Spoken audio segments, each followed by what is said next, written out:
राधा नाम की महिमा। एक बार एक संत जी किसी गांव के निकट आश्रम पर भागवत जी की साप्ताहिक कथा कर रहे थे।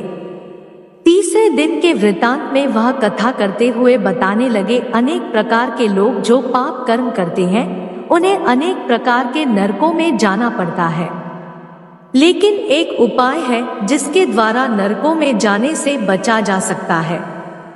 कोई एक बार सच्चे हृदय से राधा नाम पुकार ले तो वह नरकों में नहीं जाता है। एक सेठ जी जो रोज आकर सत्संग सुना करते थे, सत्संग समाप्ति के पश्चात वह संत जी के चरणों में आकर बड़े जोर से रोने लगे। संत जी ने कहा, अरे सेठ जी क्यों रोते हो? तुम्हारा मन उदास क्यों है? सेठ जी रोते हुए कहने लगे, भगवान आपकी कृपा से मुझे सब कुछ प्राप्त है, पर मेरे मन को एक बड़ी चिंता सताती है। संत जी कहने लगे, कहिए कौन सी चिंता है? सेठ जी कहने लगे, आज आपने भागवत कथा में नरकों का वर्णन किया और वर्णन करते हुए बताया कि जीवों को अनेक पापों से नरकों की प्राप्ति होती है, लेकिन एक उपाय है जिसके द्वारा नरकों में जाने से बचा जा सकता है। तो प्रभु मैं तो आपकी शरण में हूँ, रोज सत्संग सुनने आता हूँ। मेरे मन में तो यह विश्वास है आप संतों की कृपा से, भागवत की कृपा से मेरा उद्धार तो हो ही जाएगा। लेकिन मेरा एक छोटा भाई है जिसकी उम्र 50 साल है। वह ना सत्संग में जाता है, ना परमात्मा पर विश्वास करता है और ना ही प्रभु का नाम सुमिरन करता है। उसका उद्धार किस प्रकार होगा? मुझे उसकी बड़ी चिंता सताती है। मैं उसे बहुत बार समझाने का प्रयास भी करता हूँ। इस संसार के काम तो होते रहेंगे, तुम भगवान के नाम का स्मरण भी किया करो। तब वह कहता है, ऐसा करने से कुछ नहीं होता है, तुम भी मत किया करो। मैं जितना आस्तिक हूँ, प्रभु के प्रति जितनी मेरी आस्था है, वह उतना ही कट्टर और अनीश्वरवादी है। तब संत जी ने कहा, क्यों चिंता करते हो, एक दिन उसका भी उद्धार हो ही जाएगा। सेठ जी रोते हुए कहने लगे, हे भगवान, उसका उद्धार कब होगा? आप जैसे महापुरुषों हमारे गांव में आए हैं, मुझे तो आप पर ही यकीन है, आप ही उसका उद्धार करके जाएंगे।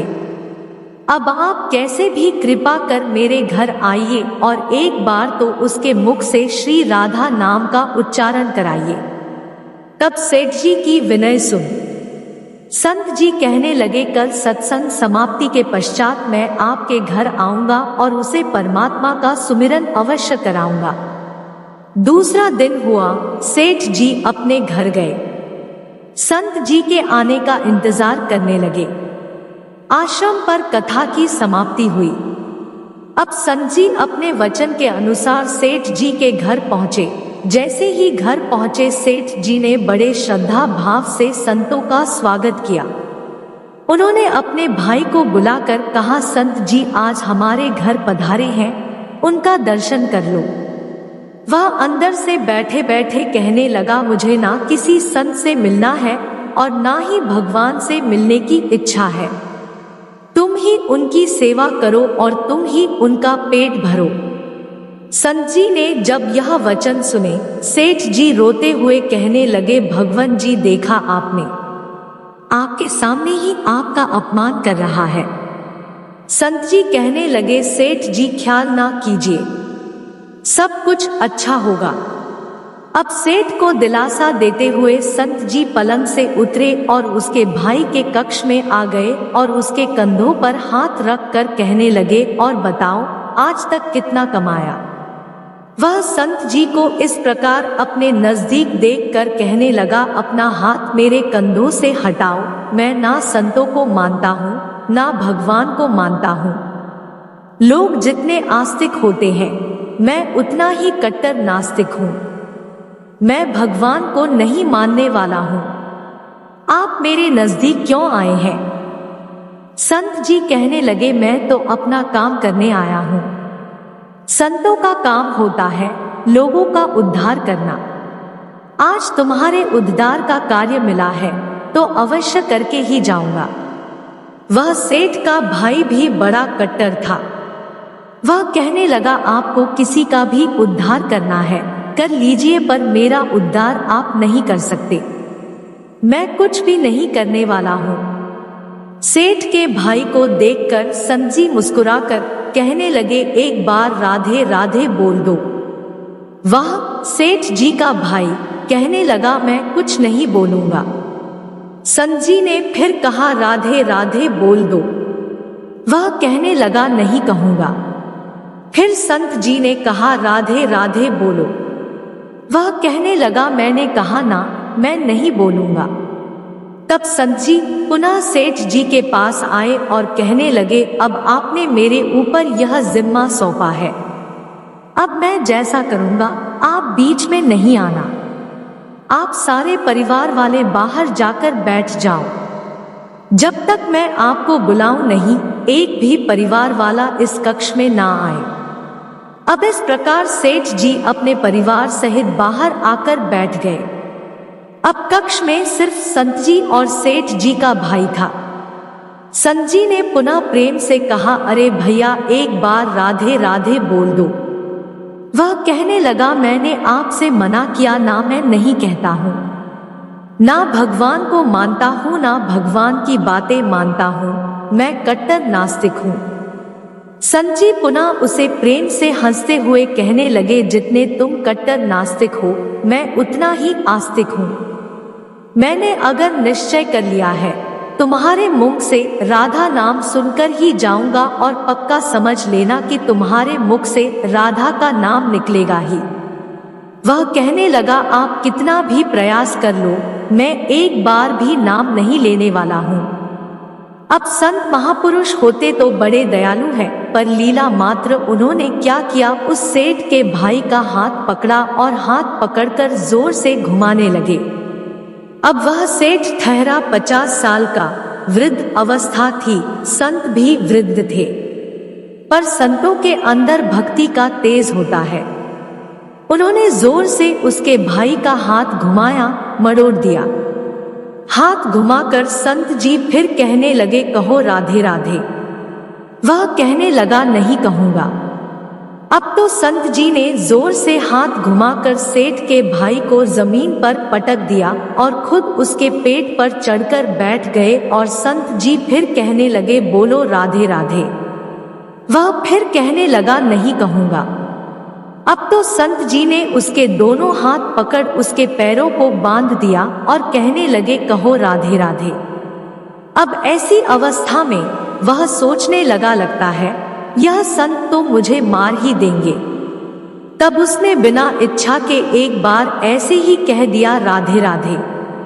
जैसे ही उसने राधे राधे कहा, संत जी ने उसके हाथ पैर खोल दिए, उसके बंधनों को छोड़कर बाहर आकर कहने लगे, सेठ जी आपका कल्याण हो गया, आपके भाई का भी कल्याण हो गया। सेठ जी कहने लगे, अंदर से बहुत तेज आवाजें आ रही थी।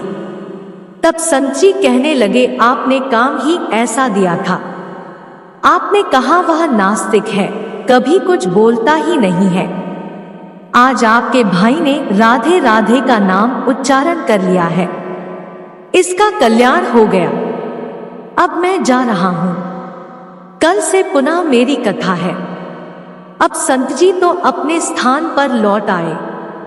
सेठ का भाई जमीन से उठकर अपने भाई से कहने लगा, यह कैसे संत है, मुझसे झगड़ा करने आ गए, मेरे ऊपर चढ़कर बैठ गए और कहने लगे, अगर राधे राधे का नाम उच्चारण नहीं करोगे तो मैं तुम्हारे ऊपर ऐसे बैठे रहूंगा। अब उसकी बातें सुन सेठ जी तो हंसने लगे। वह हंसते हुए मन से भगवान को धन्यवाद देते हुए कहने लगे, हे प्रभु, आपके संत भी बड़े दयालु हैं, खुद कष्ट सहकर भी लोगों का कल्याण करते हैं। समय व्यतीत होता गया, मुश्किल से 5-6 महीने गुजरे होंगे। अचानक एक दिन छोटे भाई का देहांत हो गया। शरीर समाप्ति के पश्चात आत्मा शरीर से अलग हो जाती है। वह आत्मा ही ऊपर यमराज के पास जाकर सारे हिसाब किताब देती है। अब इस व्यक्ति का हिसाब किताब खोला गया। यमराज ने चित्रगुप्त से कहा, जो आज इंसान हमारे पास लाया गया है, इसका हिसाब क्या है? चित्रगुप्त कर्मों का हिसाब देखकर बताने लगा, है भगवान, इसने अपने जीवन में कभी परमात्मा का नाम सुमिरन नहीं किया है, सदा पाप ही पाप किए हैं। इसे तो सीधे नरक भेज दिया जाए। अब यमराज के आदेश अनुसार जैसे ही उसे नरक भेजा जा रहा था, तभी चित्रगुप्त ने कहा, भगवान, एक बात और है। यमराज जी ने कहा, कौन सी बात? चित्रगुप्त ने कहा, भगवान, एक बार संतों के कहने पर इसने राधा नाम का उच्चारण किया था। अब एक बार राधा नाम का उच्चारण। यमराज ने दूतों से कहा, थोड़ी देर रुक जाइए, इसका हिसाब किया जाएगा, इसके बाद ही इसे नरक में भेजा जाएगा। यमराज ने पुनः चित्रगुप्त से कहा, जल्दी से इसका हिसाब देखो और कहीं इसने परमात्मा का नाम उच्चारण तो नहीं किया है। चित्रगुप्त ने फिर से पुनः सारा हिसाब देखा और देखकर कहने लगे, भगवान, इसने एक बार जो नाम उच्चारण किया है वह संतों के भय से किया था, दिल से भी नहीं किया था, पर एक बार राधा नाम का उच्चारण किया है। अब यमराज जी विचार करने लगे कि अब एक बार राधा नाम का उच्चारण और सारा जीवन पाप में, अब क्या किया जाए? तब यमराज ने उसी इंसान से पूछा, एक बात बताओ, हम तुम्हें पहले राधा नाम उच्चारण का फल दे या तुम्हें नरकों में भेज दिया जाए? तब वह भक्त हाथ जोड़कर कहने लगा, भगवान, नरक में तो जाना ही है, इससे अच्छा है आप मुझे एक बार राधा नाम उच्चारण का फल दे दो, फिर मुझे जहां चाहो भेज देना। अभी यमराज जी अपनी पुस्तक खोलकर देखने लगे कि एक बार राधा नाम उच्चारण का फल क्या है। उन्होंने सारी पुस्तकें खोल दी पर उन्हें कहीं फल दिखाई नहीं दिया। तब वह विचार करने लगे, एक बार राधा नाम उच्चारण का फल तो मुझे पता ही नहीं है।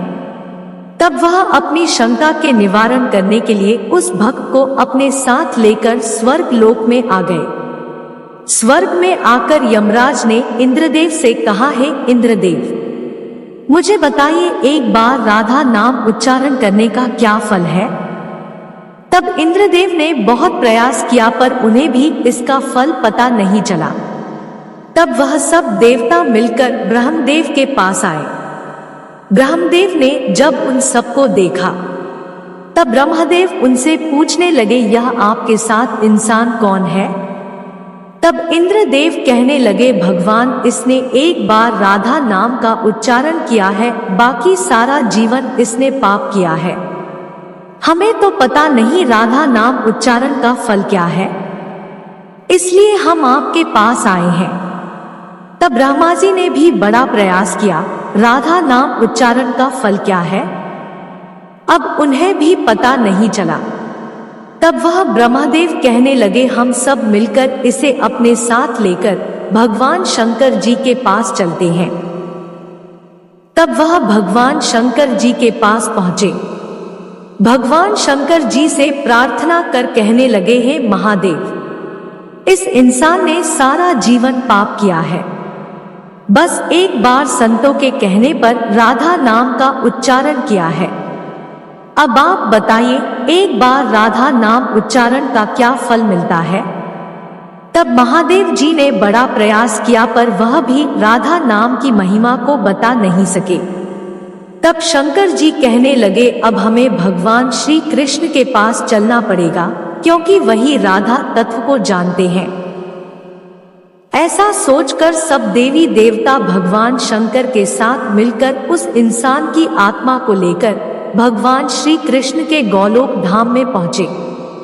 गोलोक धाम में भगवान श्री कृष्ण राधा जी के साथ अपने आसन पर विराजमान थे।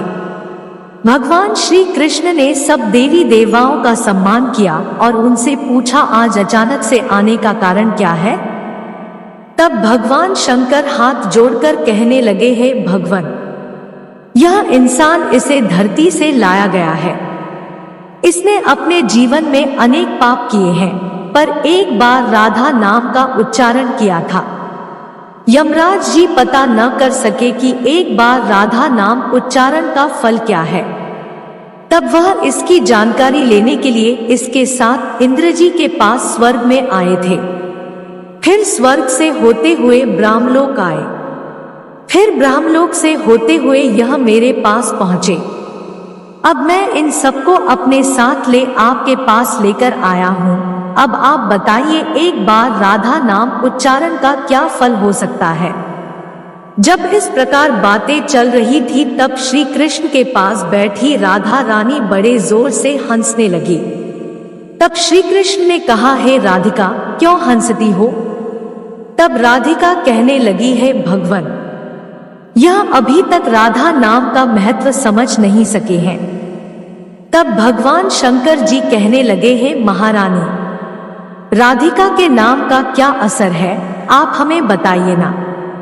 तब राधिका जी कहने लगे, हैं महादेव, आप खुद सोचिए, इस व्यक्ति ने एक बार राधा का नाम जपा। वह एक बार राधिका के नाम जपने से स्वर्ग लोक की सैर करके आया, ब्रह्मदेव का ब्रह्मलोक में दर्शन करके आया, आपके महादेव लोक में आपका इसने दर्शन किया है। आज एक बार उच्चारण के प्रभाव से यह आप सबको साथ लेकर हमारे गोलोक धाम में आया है, मेरे दर्शन और श्री कृष्ण का पूजन कर रहा है। इससे अधिक राधा नाम का और फल क्या हो सकता है। जब राधिका जी ने इस प्रकार एक बार राधा नाम का पूरा महत्व बताया तो यमराज कहने लगे, यह तो बड़ा अनंत फल है जो व्यक्ति नरकों में जाने वाला था। वह एक बार उच्चारण से सब लोगों की यात्रा कर भगवान श्री कृष्ण और राधा रानी के चरणों में उपस्थित हो गया है। इससे अधिक फल और क्या हो सकता है। तभी फिर से यमराज कहने लगे, भगवान, क्या अब इसे नरकों में जाने की आवश्यकता नहीं है। तब श्री कृष्ण जी कहने लगे, हैं धर्मराज, जिसने एक बार राधा रानी के चरणों का दर्शन कर लिया हो वह तो कभी नरक में जा ही नहीं सकता है। तब वह भक्त जो वहां पर राधा रानी के दर्शन कर रहा था वह कहने लगा, है महारानी, मैंने तो संतों के भय में आकर आपका राधा नाम उच्चारण किया था, पर जो सच्चे हृदय से आपके नाम का उच्चारण करते हैं उन्हें तो जीवन में कोई भय होगा ही नहीं। वह तो नरकों की यात्रा में कभी निकलेंगे ही नहीं, वह तो सीधा आपके चरणों में ही समा जाएंगे। तो इतना महत्व है एक बार राधा नाम के उच्चारण का। तो सच्चे हृदय से जो एक बार इस प्रकार कह दे, राधे राधे, शामिला दे, तो राधा नाम का उच्चारण करते ही परमात्मा का साक्षात दर्शन हो जाता है।